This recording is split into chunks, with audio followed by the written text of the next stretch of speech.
अस्सलाम वालेकुम। पाक टीवी 24 के साथ मैं हूं शाहिद अकनवाज। इस वक्त परेड ग्राउंड में वेटरन्स पहुंच चुके हैं, यानी कि पाकिस्तान के जो एक्स फ़ौजी अफसरान हैं वो यहां पर आ चुके हैं। इनकी भरपूर सपोर्ट रही है इमरान खान साहब को। क्या जज्बात हैं इनके? सबसे पहले सर आपने तारुफ करवाना है और ये बताना है कि लास्ट टाइम प्रेस क्लब के बाहर जो आपके साथ एक नारमा सलूक किया गया, आपको प्रेस कॉन्फ्रेंस नहीं करने देगी, और साथ में ये भी आपने बताना है कि आप कहते हैं कि आपकी एक मीटिंग आपकी हुई, उन्होंने आपको यकीन दहानी करवाई थी कि इलेक्शन थी, लेकिन वो यकीन दहानी अभी तक पूरी क्यों नहीं हुई? देखिए, मेरा नाम मेजर ज़फ़र इकबाल गोंदल, मंडी बौद्दीन से मेरा तल्लुक़ है और अभी मैं इस्लामाबाद में ही सेटल हूँ। जो आपने सवाल किया कि हम इमरान खान को क्यों सपोर्ट करते हैं, पहली बात तो ये है कि इमरान खान को जो भी फ़ौजी रिटायर आर्मी अफसर हैं, देखिए जब हम रिटायर हो जाते हैं तो हमारा ये डेमोक्रेटिक राइट है कि हम किसको पसंद करें, किसको हम ना पसंद करें। तो जब हम सारे जितने भी हमारे लीडर हैं उन पे जब हम नज़र डालते हैं तो उन सब में अगर कोई मुहब्बे वतन खुददार लीडर जो इस कौम को लीड कर सके आफ्टर क़ैद आज़म, तो वो हमें इमरान खान नज़र आते हैं। और जिस तरीके से वो इस पाकिस्तान का मुकदमा लड़ रहे हैं, मैं कहता हूँ कि इस तरीके से आज तक ना पहले किसी ने लड़ा है। आप देख लें अक़वाम मुत्तहिदा की उनकी तकरीर उठा कर देख लें कि कितनी जुर्रत के साथ इस्लाम के ऊपर और आप सल्लल्लाहु अलैहि वसल्लम की हुर्मत पर उन्होंने बात की कि अगर कोई भी नऊज़ बिल्लाह कोई ऐसी गुस्ताखी करता है तो हम मुसलमान हैं, हमारे वो अजीम लीडर हैं, हम उनके उम्मती हैं, तो हमें तकलीफ़ पहुंचती है। तो उनकी इस तकरीर के बाद ये आज तक किसी इस्लामी ममालिक के किसी भी लीडर को ये हिम्मत नहीं हुई कि उधर यहूदी और ईसाइयों के सामने ये बात कर सके, और ये पहले लीडर हैं कि जिन्होंने वहाँ पर ये बात की। और उसके लिए अक़वाम मुत्तहिदा ने इस्लामोफोबिया का एक दिन जो है वो फ़र्स्ट टाइम मुकर्रर हुआ। और आपने ये अगला सवाल ये किया कि उस दिन हम उधर प्रेस कॉन्फ्रेंस में जब गए थे, देखो इस माशरे के 4 सतून हैं। नंबर 1 अदलिया, मुकन्नना इंतज़ामिया और सहाफ़त। देखिए, जो सहाफ़ी हैं किसी भी मुल्क को अच्छाई या बुराई उसका ज़िम्मेदार या उसको खोज लगाना या किसी की अच्छे पॉइंट निकालना या गलत निकालना, इतना ये अपोजिशन का काम नहीं होता जितना सहाफ़ी भाई का ये काम होता है। तो मैं ये कहूँगा कि देखो, हम उस दिन जब गए तो एक हमारे बहुत ही सीनियर जनरल अफसर जो कि CGS भी रहे और पिंडी कोर कमांडर भी रहे, और वैसे उनके वालिद साहब, तीसरी नस्ल उनके वालिद साहब भी जो वो भी जनरल थे फ़ौज के। तो जब उनसे वो सवाल करने लगे तो वहीं पे कुछ आपके साथी थे कि जिन्होंने बदतमीज़ी शुरू कर दी, तो फिर हमने ये मुनासिब समझा कि उसको वाइंड अप कर दिया, जो कि मैं कहता हूँ इंतहाई गैर इखलाकी। और देखे, हम लोग सरहदों पर इतनी अरसा ड्यूटियाँ करने के बाद हम रिटायर हुए हैं, तो ये हमारा भी हक़ है, जैसे सिविलियन पॉलिटिशियन का हक़ है, नो वी आर रिटायर्ड, और ये हमारा भी हक़ है कि हम जाके प्रेस क्लब में जाके कॉन्फ्रेंस करें, हमारा भी ये राइट है। लेकिन उस दिन जो भी हुआ वो अच्छा नहीं हुआ, मैं उसकी मज़म्मत करता हूँ। और अगला आपने बोला कि उस दिन जो खान को हम जाके मिले, देखें जिस दिन हमने खान से मुलाकात की वो सारा उसका ऑर्गेनाइज़र मैं ही था, और उसमें जो हमें मैसेज खान साहब ने दिया, खुदा की कसम उस पहले जो मैं खान साहब की इज़्ज़त करता था उससे ज़्यादा मैं उनके लिए इज़्ज़त लेकर आया। उसकी वजह क्या है कि इमरान खान ने उस दिन 2 या 2.5 मिनट उन्होंने अफवाज पाकिस्तान के ऊपर बोले, और उन्होंने कहा कि इस पाकिस्तान को जितनी अफवाज पाकिस्तान की ज़रूरत है इतनी ना मेरी है ना किसी और की है, और जितनी तगड़ी हमारी अफवाज पाकिस्तान होंगी वो पाकिस्तान का इतना मुस्तकबिल जो है वो मजबूत हाथों में होगा।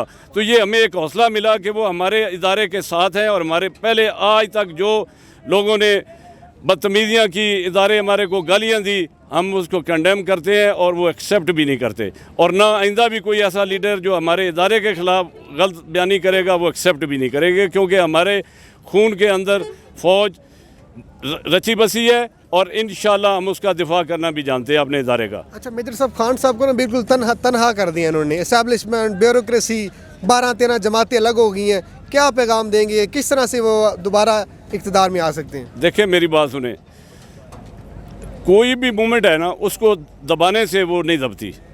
आप जितना भी खान साहब को कॉर्नर करेंगे ना, इतना उसकी वजह कि अवाम में आज अवेयरनेस है। आप पीछे 15-20 साल चले तो तो एक आपका प्रिंट मीडिया होता था, अखबार गांव में भी नहीं पहुंचती थी, थोड़े से लोग थे जो अखबारें पढ़ते थे और जिनको आगाही होती थी कि मुल्की हालात कैसे हैं या इंटरनेशनली कैसे हालात हैं। अभी सोशल मीडिया का ज़माना है, जो एक बात होती है वो शाम तक पूरे पाकिस्तान में क्या पूरी दुनिया में पहुंच जाती है।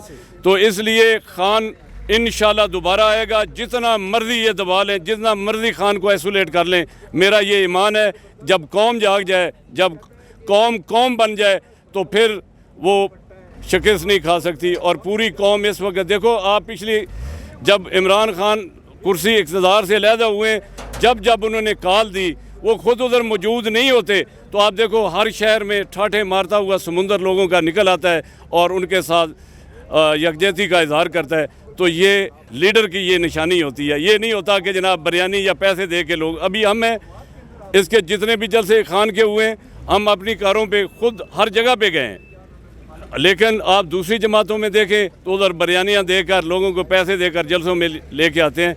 लेकिन मैं ये कहता हूँ कि आज इस पाकिस्तान की हिस्ट्री में ये पहला लीडर है कि लोग खुद उसकी चाहत के लिए, उसकी मोहब्बत के लिए, क्योंकि वो एक मुहब्ब वतन है, वो इस मुल्क का मुकदमा लड़ रहा है, ना वो किसी के आगे झुकता है और ना वो कहता है मैं किसी को, अपनी कौम को किसी के आगे झुकने दूंगा।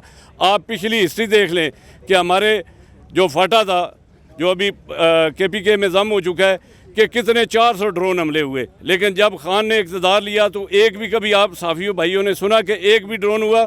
इसलिए कि वो अपनी कौम के साथ खड़ा है और वो कहता है कि मेरा जीना मरना सब कुछ इसी अवाम के साथ है।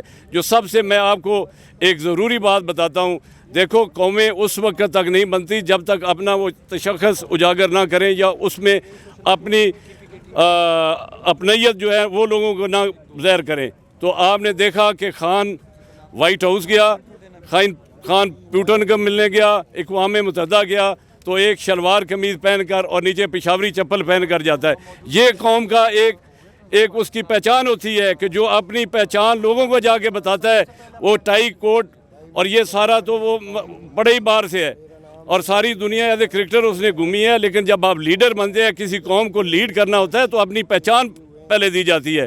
तो खान ने पूरी दुनिया में ये बताया कि पाकिस्तान की पहचान शलवार कमीज़, चप्पल और वेस्ट कोट है।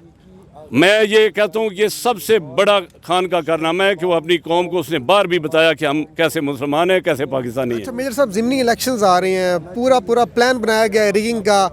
डॉक्टर यास्मीन राशिद ने एक नाम भी लिया है, हमारे एक ब्रिगेडियर साहब हैं लाहौर से, तो क्या किस तरह से ठप्पे पे ठप्पा लगाने का दोबारा से वो पूरा प्लान बना रहे हैं, तो किस तरह से आप मैनेज करेंगे? देखिए, यही तो इस मुल्क की बदकिस्मती है। आज खान बाहर क्यों निकला है? खान की डिमांड क्या है?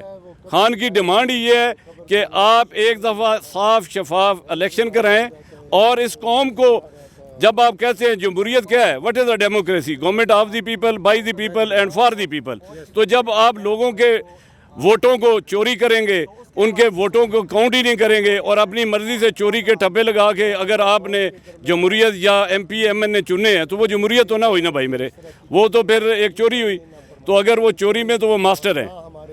और मैं यही उनको पैगाम देना चाहता हूँ और उन हलकों में जहाँ पे इलेक्शन हो रहा है, उन भाइयों और बहनों को भी मैं ये मैसेज आपके वसादत से देना चाहता हूँ कि खुदा के लिए गैरत खाओ और जो पैसे आपके वोट जिन्होंने लिए थे और अपने चंद टकों की खातर या अपने दोबारा टिकट दूसरी जमातों से लेने के लिए उन्होंने सौदा किया अपने आप का, तो ऐसे लोगों को वोट मत दें, चाहे वो नून में है, चाहे वो PP में है। मैं कहता हूँ किसी भी जमात में जो बंदा अपना ज़मीर बेचता है उसको वोट का, वो हमारे वोट का हकदार नहीं है। तो जहाँ जहाँ ज़िमनी इलेक्शन हो रहा है, मैं आपके इस मीडिया के ज़रिए उनको मैसेज देना चाहता हूँ, उधर की आवाम को, बहनों को, भाइयों को, बेटों को, बुज़ुर्गों को, हर तबके के लोगों को, कि खुदा के लिए कल वोट जो है वो बल्ले पे दें और इमरान खान को ताकतवर बनाएं। आखिरी सवाल, एक्स आर्मी ऑफिसर होने की हैसियत से न्यूट्रल्स को क्या पैगाम देंगे? देखें, न्यूट्रल को पैगाम जो है वो ये आप मत कहें कि फ़लाना न्यूट्रल है, फ़लाना न्यूट्रल है, ठीक हो गया। जो भी रियासती इदारे होते हैं ना, वो हुकूमत वक्त के साथ उनको उनका साथ देना चाहिए, इर्रेस्पेक्टिव वो पसंद आए या ना आए।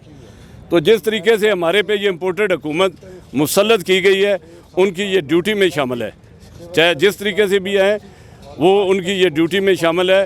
इलेक्शन करवाना, कॉल करना, ये जो रोज़ाना कहते हैं कि जी वो न्यूट्रल जिसका ऐलान करें, ये न्यूट्रल की ड्यूटी नहीं है।